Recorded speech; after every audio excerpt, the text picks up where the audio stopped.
শুভ সন্ধ্যা। আমি জুলকার নাইন আর টুডে মুর্শিদাবাদের news room থেকে সরাসরি এই মুহূর্তে সব থেকে ব্রেকিং খবর অর্থাৎ বড় খবর, গরু পাচার মামলায় অনুব্রত তিনি এই মুহূর্তে জামিন পাচ্ছেন।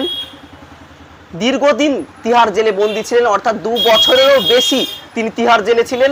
এই মুহূর্তে সুপ্রিম কোর্টের নির্দেশে জামিন পাচ্ছেন, শুধুমাত্র জামিন পাচ্ছেন, জেল থেকে ছাড়া পাচ্ছেন না এই মুহূর্তে অনুব্রত।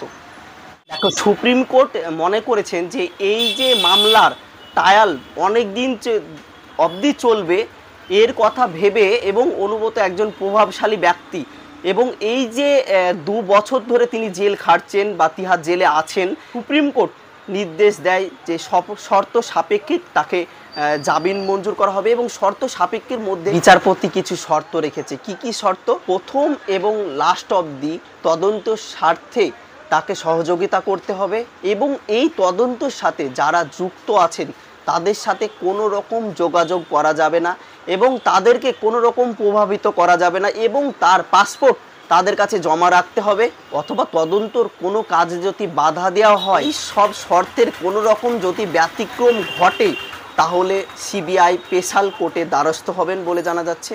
তবে জানিয়ে রাখি, যেটা ফেসবুকে শেয়ার হচ্ছে, আমাদেরকে মেসেজ করছেন, অনেকে কমেন্ট করছেন যে আদৌ কি তিনি জেল থেকে ছাড়া পাচ্ছেন। তবে হ্যাঁ, এই মুহূর্তে তিনি জেল থেকে ছাড়া পাওয়ার কোনো রকম সম্ভাবনা নেই বলে জানা যাচ্ছে। শুধুমাত্র সিবিআই গরু পাচার মামলাতেই তিনি জামিন পেলেন, এবং তার বিরুদ্ধে একাধিক মামলা, সে এই মুহূর্তে জেল থেকে ছাড়া পাচ্ছেন না। যেটার বিষয়ে আপনারা বারবার তুলে ধরছেন যে এই মুহূর্তে অনুব্রত কি জেল থেকে ছাড়া পাচ্ছেন না, একদমই না, এই মুহূর্তে তিনি জেল থেকে ছাড়া পাচ্ছেন না। আবার আপনাদেরকে জানিয়ে রাখি, অনুব্রত গরু পাচার মামলায় জামিন পাচ্ছেন কিন্তু জেল থেকে ছাড়া পাচ্ছেন। জানিয়ে রাখি বড় খবর, এই মুহূর্তে অনুব্রত মণ্ডল জামিন পেলেন। বহুত দিন তিনি তিহার জেলে ছিলেন, 2 বছরেরও বেশি তিহার জেলে ছিলেন।